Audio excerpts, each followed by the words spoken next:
간절히 기도로 준비하겠습니다. 사랑하는 성도 여러분, 지난 주일은 어린이 주일이었고요. 이어서 5일 월요일은 어린이날이었습니다. 이 한 주간 동안 여러분 어떻게 보내셨습니까?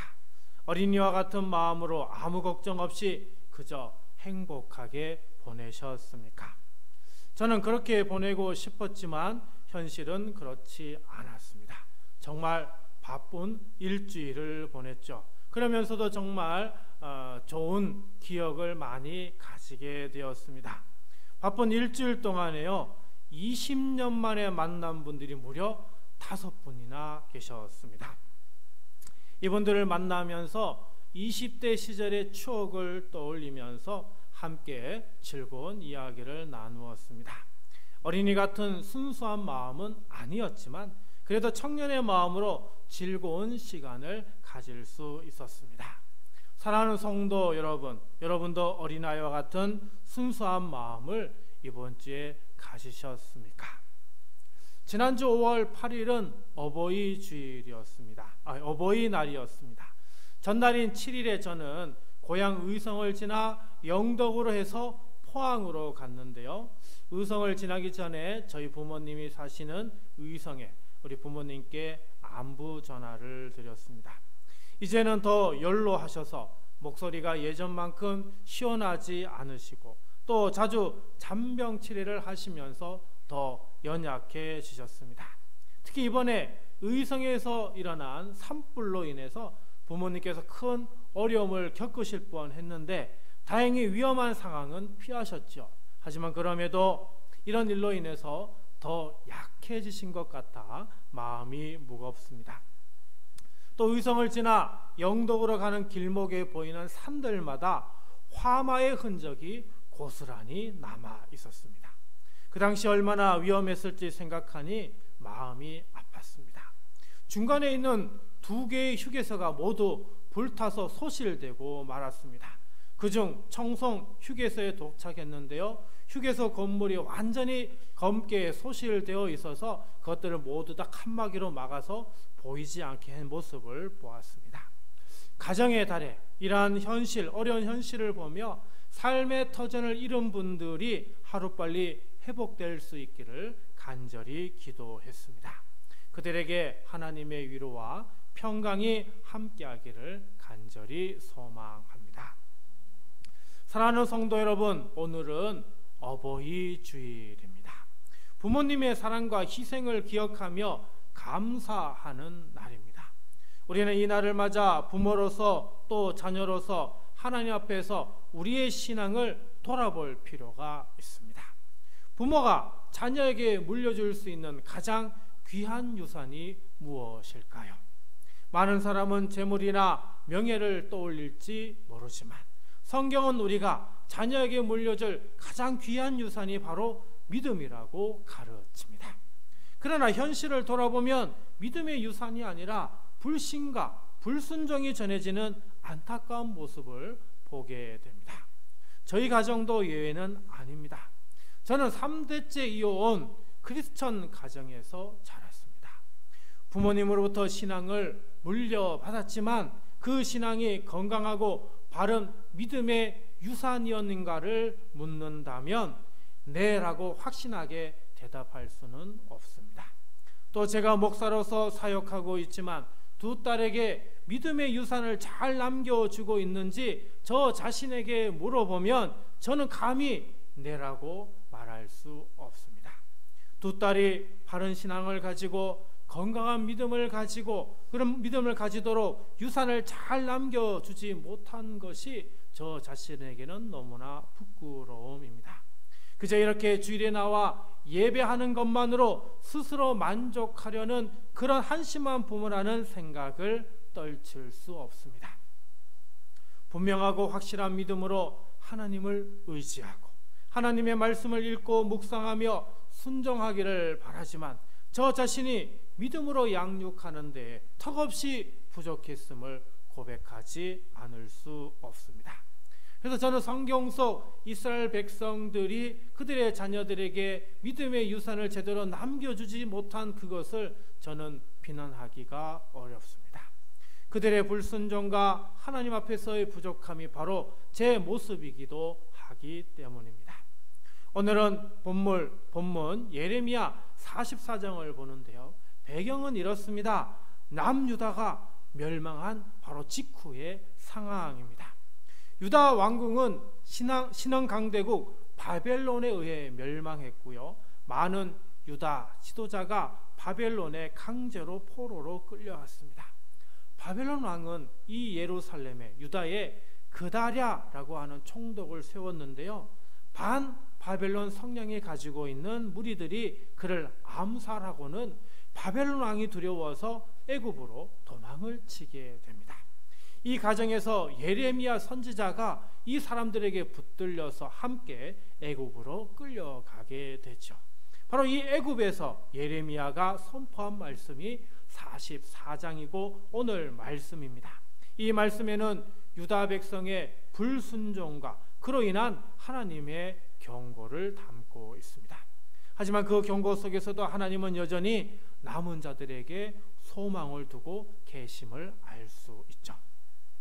이 말씀을 통해 우리는 부모의 믿음이 자녀에게 어떤 영향을 미치는지, 그리고 우리가 다시금 하나님 앞에서 어떤 태도로 살아야 하는지 함께 묵상하고자 합니다. 부모의 믿음은 단순히 개인의 신앙에 그치지 않고 자녀에게로 이어지는 중요한 유산입니다. 믿음으로 바로 서지 못한다면 우리의 자녀들에게 그 영향이 고스란히 전해집니다. 오늘 이 말씀을 통해 우리 모두가 부모로서 또 자녀로서 더욱 하나님 앞에 바로 서기를 결단하는 시간이 되기를 간절히 소망합니다. 첫 번째로 불순종의 결과는 반드시 돌아온다는 사실입니다. 24절에서 예레미야는 애굽에 거주하는 유다 사람들에게 하나님의 말씀을 전하는데요. 그 선포의 말씀이 25절입니다. 만군의 여호와 이스라엘 하나님께서 이와 같이 말씀하시되 너희와 너희 아내들이 입으로 말하고 손으로 이루려 하여 이르기를 우리가 소원한 대로 반드시 이행하여 하늘의 여왕에게 분향하고 전제를 드리리라 하였은즉 너희 소원을 성취하며 너희 소원을 이행하라 하시느니라. 유다 백성은 예루살렘이 멸망한 후 애굽에 내려가서 하나님을 섬기는 것이 아니라 하늘의 여왕을 섬겼는데요. 하늘의 여왕이 누구냐? 여신 아스다롯이라고 하는 이 여신을 섬겨서 향을 피우고 술을 붓는 제사를 올렸습니다. 이 행위는 단순한 우상 숭배를 넘어 하나님을 대적하는 죄였죠. 서원하다에 해당하는 히브리어 단어는 나달인데요. 신앙적 의미로는 하나님 앞에서 신실하게 지켜야 할 엄숙한 약속을 뜻합니다. 그런데 유다 백성은 지금 하나님의 이름에 서원하는 것이 아니라 누구에게 서원한다고요? 여신, 하늘의 여신인 아스다롯 앞에서 맹세하고 있다는 것입니다. 자신들이 지금 택한 잘못된 길을 지금 고수하고 있다는 그런 말이 되는 거죠. 하나님은 그들의 고집을 어떻게 하셨습니까? 너희 소원을 성취하며 너희 소원을 이행하라 이렇게 말씀하십니다. 이는 하나님께서 그들의 완고함을 그냥 내버려 두셨다는 겁니다. 하나님은 그들의 죄의 결과를 스스로 깨닫게 하시려는 의도를 담고 있습니다.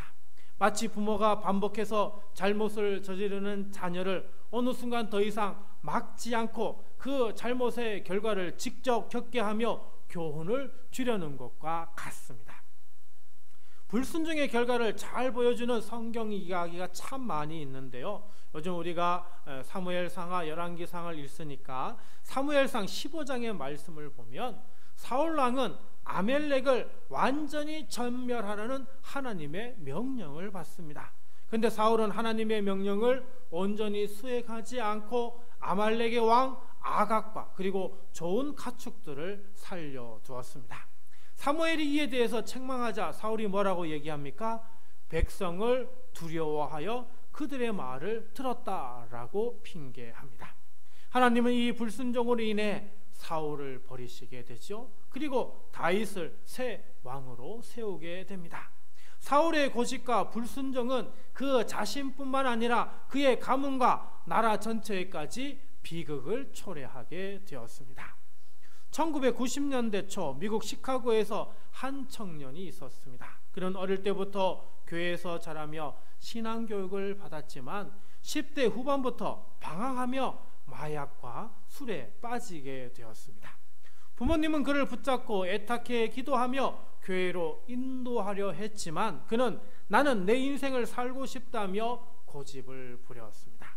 시간이 지나면서 그는 마약 중독이 심해졌고 급기야 불법 약물을 소지한 혐의로 체포되고 말았습니다. 감옥에서 그는 인생이 완전히 무너졌음을 깨닫고 오랜만에 하나님께 눈물로 기도했습니다. 그때 그의 마음에 어릴 적 교회에서 들었던 찬송가가 떠올랐습니다. 예수를 나의 구주 삼고 성령과 피로써 거듭나니. 오늘 우리 찬송가 288장에 있습니다. 찬송이 그의 영혼 깊이 울렸고 비로소 자신의 잘못과 불순종을 회개하게 되었습니다. 이제 출소 후 그는 다시 교회로 돌아갔고 부모님은 아들을 위해 기도하던 오랜 세월을 떠올리며 눈물로 감사했습니다. 이후 그는 마약 중독자들을 돕는 사역자가 되어 자신이 걸어온 잘못된 길의 결과를 간증하며 수많은 청년에게 하나님 앞에 바로 서야 한다는 것을 전하고 있다고 합니다. 이 이야기는 불순종의 결과가 얼마나 참혹한지를 보여줍니다. 하나님께서 그 고집을 그대로 두신 것은 그 고통 속에서 스스로 자신의 잘못을 깨닫게 하기 위함이었습니다. 그리고 그 깨달음을 통해 회개하고 돌아오는 길을 열어주신 것이죠. 오늘날 많은 분들이 어릴 때 신앙생활을 하다가 자신의 삶을 살겠노라 하나님 곁을 떠나갔다가 오랜 세월 동안 자신의 어리석은 삶으로 고통을 당하다가 비로소 하나님의 전으로 다시 돌아오는 분들을 볼 수가 있습니다. 불순종의 결과를 보고서야 깨닫는 어리석음을 범하지 않으려면 우리 부모들은 하나님의 말씀에 순종하며 바른 신앙을 전수해야 합니다. 가정에서 부모의 믿음이 바로 서지 않으면 자녀에게도 그 영향이 그대로 전달됩니다. 어린 시절 부모의 신앙을 통해 형성된 가치관과 삶의 태도는 자녀가 성장하여 인생의 중요한 결정을 할 때에 큰 영향을 미치게 되죠. 오늘 어버이 주일에 우리는 부모로서 어떤 신앙의 유산을 남기고 있는지 깊이 돌아보아야 합니다.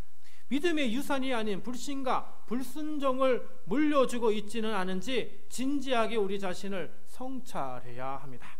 자녀에게 네가 원하는 대로 살아라 라고 말하는 것이 아니라 하나님 뜻대로 살라고 가르치는 것이 진정한 부모의 역할입니다. 오늘 이 시간 하나님의 앞에서 부모로서의 사명을 다시금 새기며 우리의 삶 속에서 믿음의 본을 보여줄 수 있기를 간절히 소망합니다.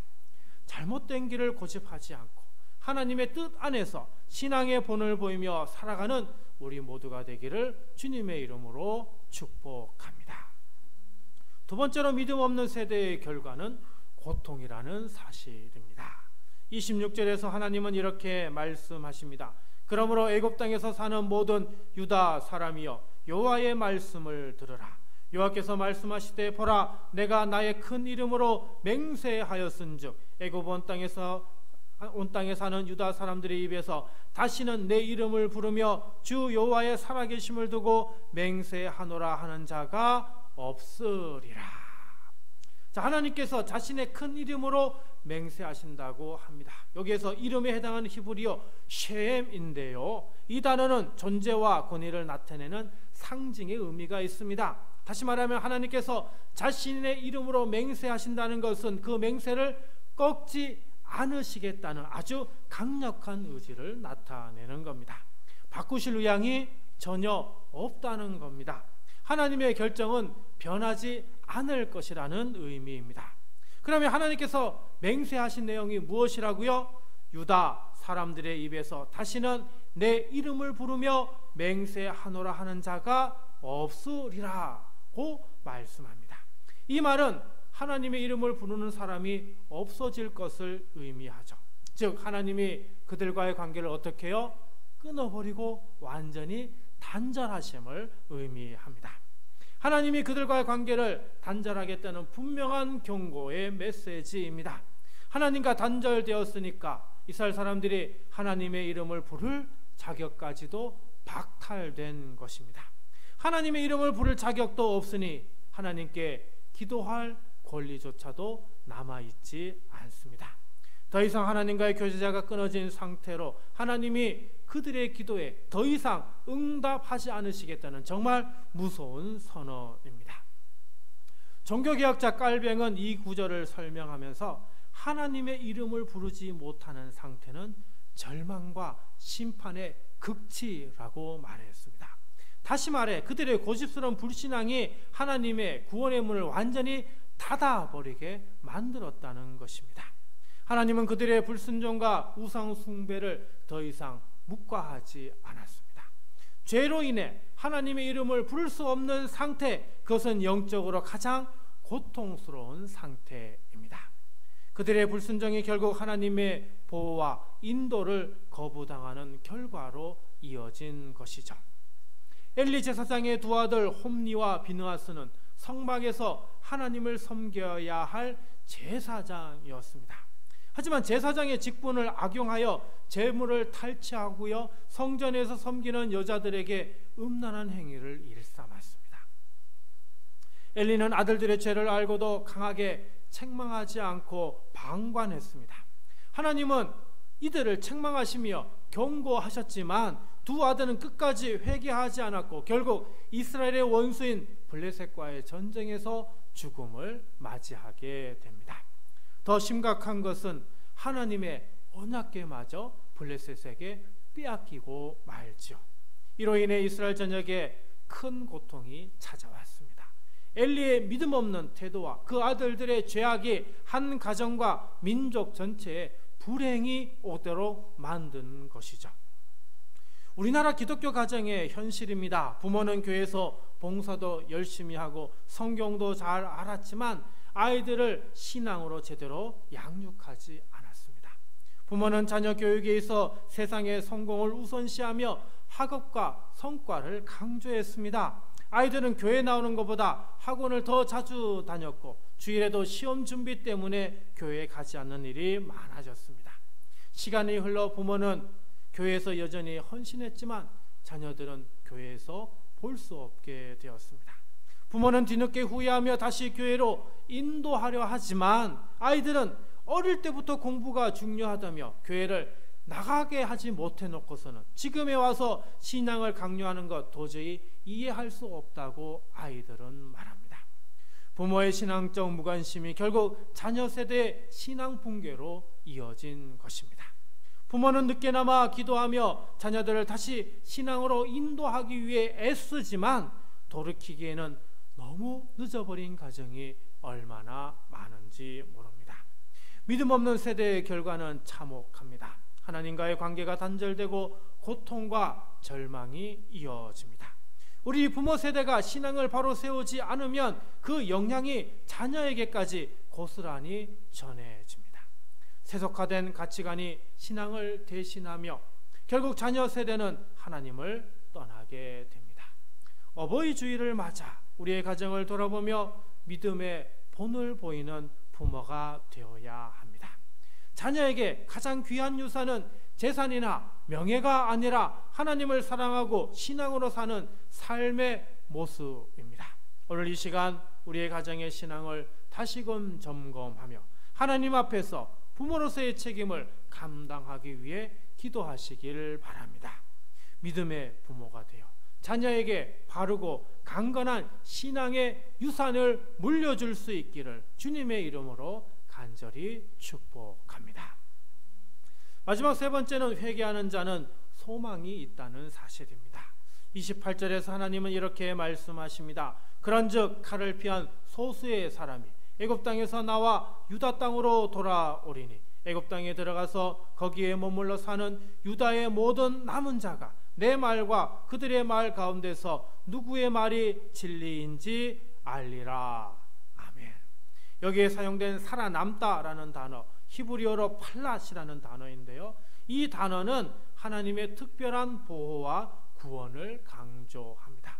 즉 칼날을 피해 생존한 사람은 하나님의 은혜로 살아남은 자라는 뜻입니다.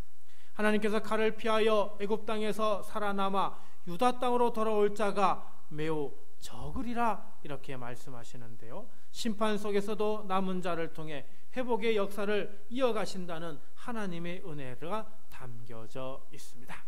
하나님은 불순종하는 세대를 심판하시지만 그 가운데서도 회개하고 돌아오는 자에게는 어떻게 해요? 구원의 소망을 주신다는 겁니다. 신학자 칼스는 이 구절을 설명하며 하나님은 심판 가운데서도 소망의 길을 여시는 분임을 강조합니다. 즉 하나님께서는 심판하시되 완전히 버리시는 것이 아니라 회개하는 자에게 다시 기회를 주시는 겁니다. 하나님은 남은 자를 통해 구원의 씨앗을 이어가십니다. 이 사실은 하나님의 변함없는 은혜와 긍휼을 보여줍니다. 예수님께서 비유로 말씀하신 누가복음 15장에 나오는 돌아온 탕자 이야기는 회개하는 자에게 소망이 있음을 잘 보여줍니다. 둘째 아들은 아버지에게 유산을 미리 요구하여 이방 땅으로 가서 모든 재산을 허랑방탕하게 탕진하며 살았습니다. 결국 가진 것을 모두 잃고 돼지 우리에서나 먹는 그런 음식을 먹으면서 자신의 처참한 신세를 한탄하게 됩니다. 그제서야 그는 아버지께 돌아가야겠다는 생각을 하고 그리고 아버지께로 돌아가죠. 근데 아버지는 탕자를 멀리서부터 보고 달려가 목을 끌어안고 입을 맞추며 환영합니다.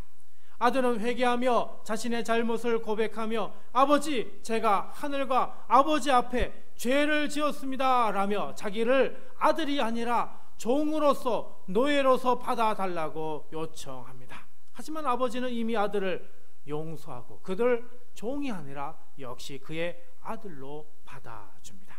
그리고 기쁨의 잔치를 벌이며 돌아온 아들을 맞이하며 누가복음 15장 24절에 이렇게 이야기를 합니다. 이 내 아들은 죽었다가 다시 살아났으며 내가 잃었다가 다시 얻었노라. 이 비유를 통해 예수님은 하나님께 돌아오는 자에게는 언제나 소망이 있다는 사실을 강조하셨습니다. 하나님은 우리가 회개할 때 죄로 인해 잃어버린 자리에서 다시 일어설 수 있는 은혜를 주십니다. 영국 런던의 한 가정에서 일어난 실화입니다. 어린 시절부터 교회에서 자란 한 청년이 있었습니다. 부모님이 신앙 아래 자랐지만 청년 시절부터 방탕한 삶에 빠졌고 알코올 중독으로 인생이 무너져 갔습니다. 술로 인해 직장을 잃었고요, 가정에서도 외면당했습니다. 그는 어느 날 술에 취해 길거리에서 쓰러졌고 목숨이 위태로운 상황에서 경찰에 의해 병원으로 실려가고 말았습니다. 병상에 누워있을 때 어릴 적 어머니가 불러주던 찬송가가 떠올랐습니다. 나 같은 죄인 살리신 주 은혜 놀라워. 우리 찬송가 305장에 있는 노래입니다. 그 순간 그는 울면서 하나님께 용서를 구하게 됩니다. 하나님은 그를 회복시키셨고 그는 다시 교회로 돌아와 알코올 중독자를 돕는 사역자가 되었습니다. 그는 늘 간증하며 이렇게 고백했다고 합니다. 회개할 때 하나님은 다시 시작할 기회를 주십니다. 하나님의 은혜가 그를 다시 세워 일으킨 것입니다. 사랑하는 성도 여러분, 하나님은 언제나 회개하는 자에게 소망의 문을 여십니다. 우리도 실수하고 죄를 범할 때가 많지만 하나님께 돌아가는 길은 언제나 열려 있습니다.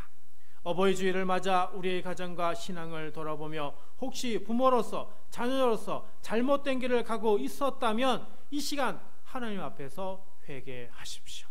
하나님은 돌아오는 자를 결코 외면하지 않으십니다. 회개할 때 주님은 그 누구도 버리지 않으시며 다시 일어설 수 있는 힘과 용기를 주십니다.